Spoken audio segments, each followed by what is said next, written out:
Mais pour commencer, Julie, nous allons revenir sur une décision de justice beaucoup commentée depuis ce matin, puisque le tribunal de Nantes a condamné à seulement 35 heures d'intérêt général un jeune homme qui avait percuté et traîné au sol un policier sur plusieurs mètres au volant d'une voiture volée. Pour en parler, Julie, je vous laisse nous présenter nos équipiers du soir et nos deux premiers invités. Ce soir, on est ravis d'avoir sur le plateau Louis Morin, journaliste politique et réalisateur. Bonsoir à vous. Bonsoir Louis. Julie, bonsoir On Laurent. est avec Bonsoir, Bérénice Levet, philosophe et professeur à l'IPC. J'ai appris la leçon. Bonsoir à vous Bérénice. Bonsoir. Pablo Pio-Vivien, rédacteur en chef de la revue Regard. Bonsoir à vous Pablo. Bonsoir. Et puis nos deux invités ce soir, on est avec Mathieu Vallet, porte-parole du syndicat indépendant des commissaires de police. Bienvenue sur ce plateau.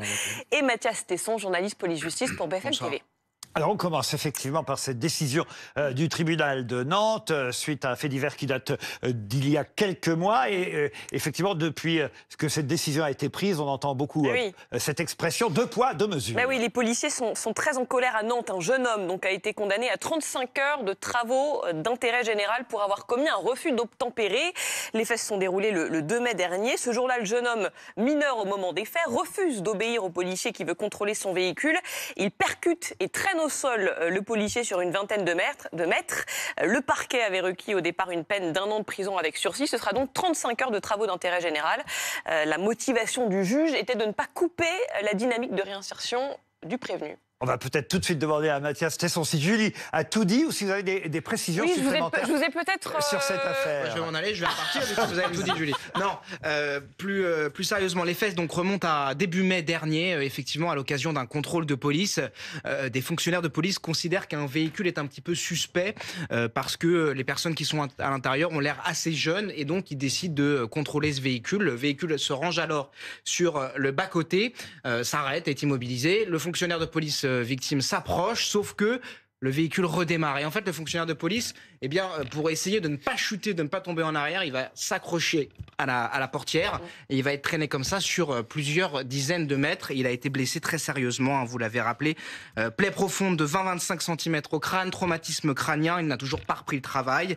Voilà pour les blessures. L'auteur présumé des faits, il n'a pas de casier, il n'a pas de condamnation à son casier judiciaire. Il a 16 ans, il a finalement été interpellé et il a comparu le 7 novembre dernier devant un tribunal pour enfants. Comment ça s'est passé? Le parquet a demandé une peine de prison avec sursis, 6 mois de prison avec sursis, assorti de ce qu'on appelle un sursis probatoire, 18 mois de sursis probatoire, avec des obligations, notamment l'obligation d'effectuer des travaux d'intérêt généraux, sauf que eh bien, le tribunal n'a pas accédé aux réquisitions du parquet. Le tribunal l'a simplement condamné à 35 heures de travaux d'intérêt général, ce qui a évidemment ému un certain nombre de personnes, d'interlocuteurs, notamment les syndicats policiers. Ce policier en lui-même, le parquet de Nantes, a directement fait appel de cette condamnation. Et on parle évidemment à nouveau du fameux laxisme de la justice qui fait de la peine à la police. On va en parler avec vous, évidemment, Mathieu Vallet.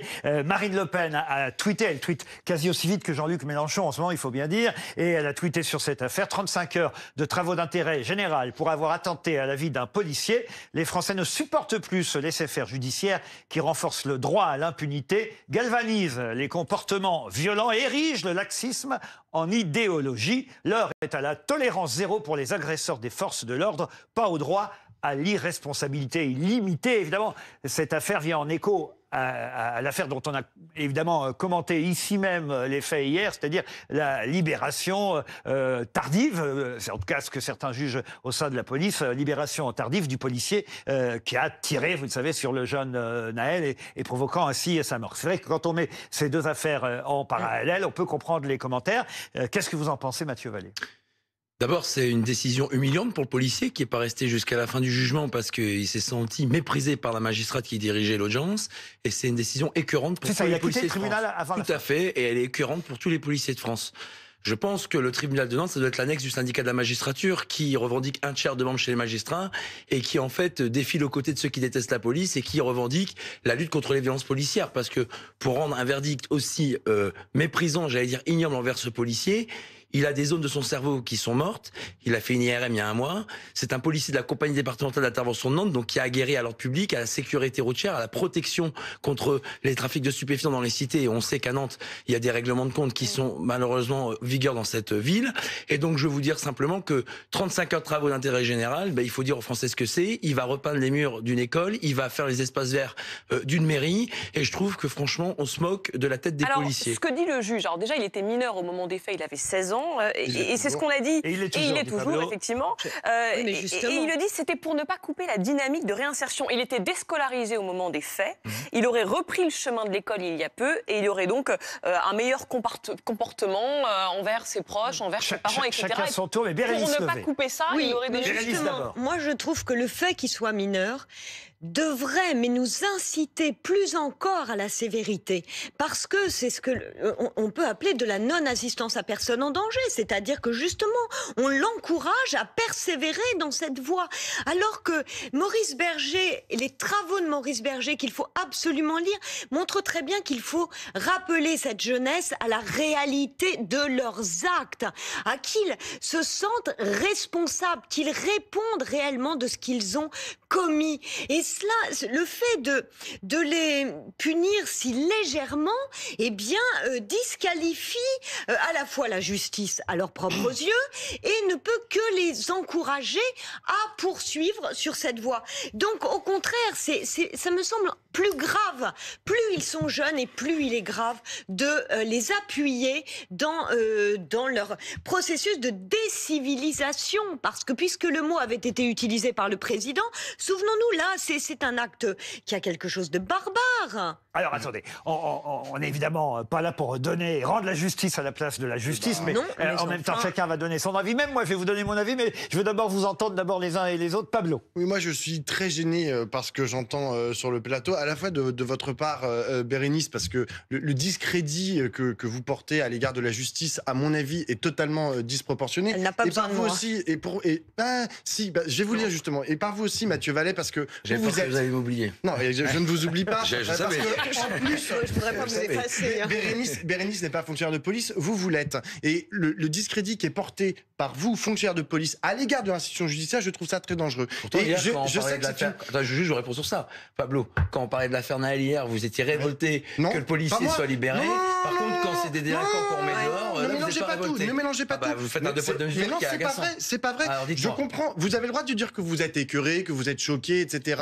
J'espère bien. Par la décision. En revanche, je vais vous citer un article du Code pénal qui est toujours en vigueur aujourd'hui et je trouve qu'on ne le ressort pas assez. C'est l'article 434-25. Le fait de chercher à jeter le discrédit publiquement par acte, parole, écrit ou image de toute nature sur un acte ou une décision juridictionnelle dans des conditions de nature à porter atteinte à l'autorité de la justice ou à son indépendance est puni de 6 mois d'emprisonnement et de 7 500 € d'amende. Mais ce que vous venez de faire, c'est le fameux on ne commente pas une décision de justice. Bien sûr que si, vous commentez la décision de justice. Sauf que tout le monde le fait. Non, je dis, c'est un problème. C'est pas ça que je dis. Je dis, c'est le fameux, entre guillemets, on ne commande pas une décision de justice. Sauf que tout le monde le fait. Vous avez raison. Non, mais c'est un énorme problème. Je sais que c'est une tradition française que de jeter le discrédit systématique sur toutes les décisions de justice qui sont prises. Mais attention, le comportement que vous avez, et encore plus vous, soyez menaçant, vous et encore plus vous qui êtes fonctionnaire de police, est profondément anti-républicain. Je rappelle que la justice est un pilier. Bah oui, parfois, vous en avez besoin. Et je vous rappelle que la justice est un des piliers de la République et que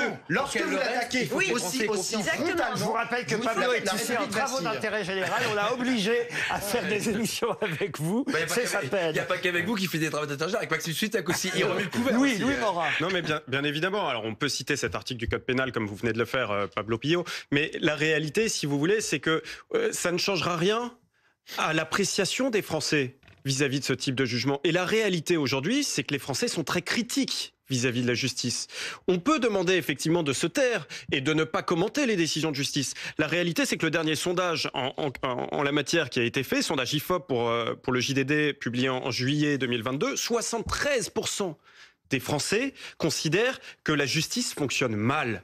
Mais ce type de jugement, il participe en réalité, et effectivement, vous avez raison de le dire, Bérénice Levé, le problème de tout cela, c'est que ça crée un terreau favorable. Ça crée un terreau favorable aux contestations, ça crée un terreau favorable pour le Rassemblement national qui s'en donne à cœur joie, bien évidemment, et ils auraient tort de s'en priver, puisque finalement, les faits leur donnent raison. Je suis assez d'accord sur le fait qu'au fond, la gauche a été longtemps trop dans l'angélisme, dans le déni mais si de la réalité. En même temps, et là je vais donner un peu raison à la justice quand même, j'essaie toujours d'être le médiateur sur ce plateau, mais c'est vrai, mais je pense sincèrement à ce que je vais dire, je crois qu'il vaut mieux...